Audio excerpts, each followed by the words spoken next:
안녕하세요. 뉴스반장입니다.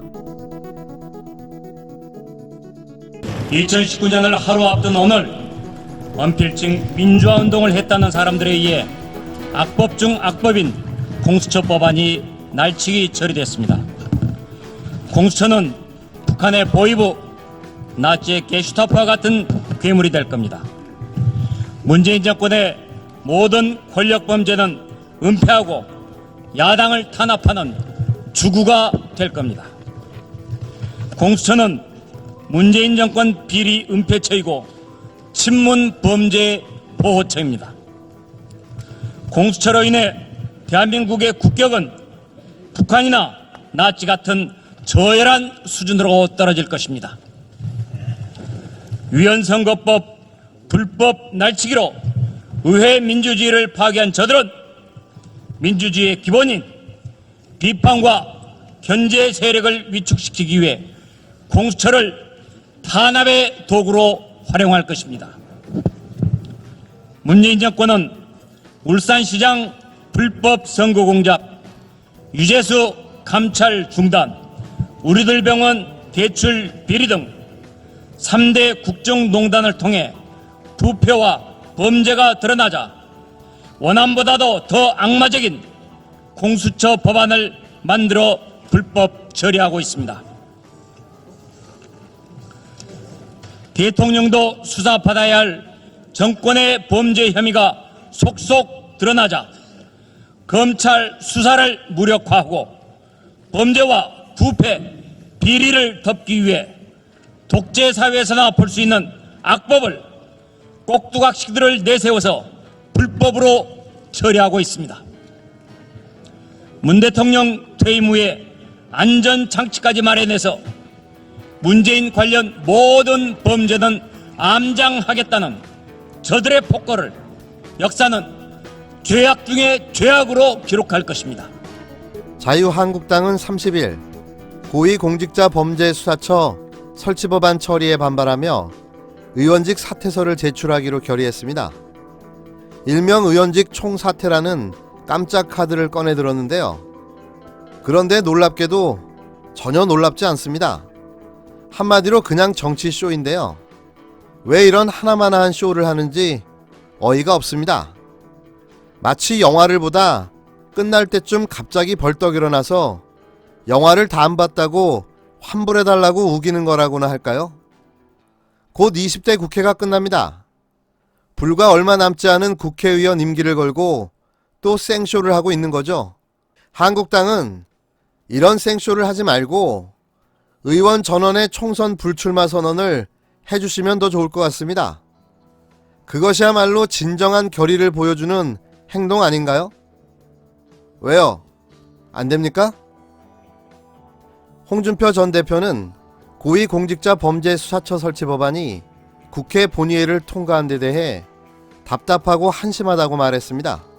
홍 전 대표는 이날 공수처 설치 법안 통과 후 페이스북에 글을 올려 한국당을 겨냥해 목숨 걸고 맞겠다고 수차례 공언하더니만 무기력하게 모두 줘버리고 이젠 어떻게 할 것인가라며 도대체 지난 1년 동안 뭐 한 것이냐, 뭘 믿고 여태 큰 소리 친 것이냐라고 쏘아붙였는데요. 그는 그러고도 내년 초에 당원들을 모아놓고 면피를 위해 헛된 희망 고문을 또 할 것인가라며 그러고도 견제하겠다고 내년 총선에 국민들에게 표달라고 할 수 있겠나라고 반문했습니다. 특히 한국당이 이날 의원직 총사퇴를 결의한 데 대해 이제 의원직 총사퇴도 의미가 없다며 야당의 존재 가치가 없다면 오늘 밤이라도 모두 한강으로 가거라라며 거칠게 당을 비판했습니다. 국회의원이 사직서를 제출했다고 곧바로 처리가 되지는 않습니다. 회기 중에는 본회의의 표결을 거쳐야 하며 재적의원의 과반이 출석해 출석의원 중 과반이 찬성하면 가결되는 거죠. 만약 회기 중이 아니라면 국회의원이 허가하면 사퇴 처리가 되는데요. 그렇다면 한국당 의원 108명 전원이 사퇴할 경우 국회는 해산될까요? 이 부분에 대한 해석도 의견이 분분합니다. 헌법 제41조는 국회의원 수는 법률로 정하되 200인 이상으로 한다고 규정하고 있습니다. 한국당 의원 108명이 사퇴하면 재적 의원 수는 187명이 되기 때문에 헌법이 규정한 200명 밑으로 줄어들게 되는데요. 일각에서는 이 규정을 근거로 한국당 의원이 총사퇴하면 국회를 해산해야 한다고 주장하는 겁니다. 그러나 헌법은 국회의원 수를 정해놨을 뿐 국회 해산에 대한 조항은 없다고 보는 시각도 있습니다. 국회 해산에 관한 조항이 없기 때문에 한국당 의원 전원이 사퇴하더라도 국회는 유지된다는 해석인 거죠. 과거에는 헌법에서 대통령이 의회 해산권을 갖도록 했지만 1987년 개헌을 하면서 대통령의 의회 해산권 조항은 삭제됐습니다. 국회가 해산되지 않는다고 해석될 경우 더불어민주당은 헌법 개정도 가능하게 되는 거죠. 재적 의원 187명 중 민주당 의석수는 129석인데요. 헌법 개정에 필요한 재적 의원 3분의 2인 124석을 넘는 거죠. 어떤 법안도 단독 처리가 가능해진다는 이야기입니다. 참 아이러니하죠. 한국당이 없어진 국회가 더 정상화된다는 게 우픈 현실입니다. 한국당 의원들은 일단 결기를 봐달라고 설명하고 있습니다. 한 한국당 재선의원은 결기로 봐주면 된다며 도저히 이대로 국회가 운영돼서는 안 된다고 원내대표가 판단하면 그걸로 끝나는 것이다.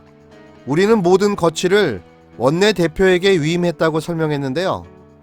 또 다른 초선의원은 국회가 아주 비정상적으로 운영되고 있는데 우리가 의원직을 가지고 있다는 것은 그것을 인정하게 되는 의미가 된다며 의원직 총사퇴를 우리가 결의함으로써 또 다른 결의를 만들지 않겠나 하는 그런 기대감도 있다고 말했습니다.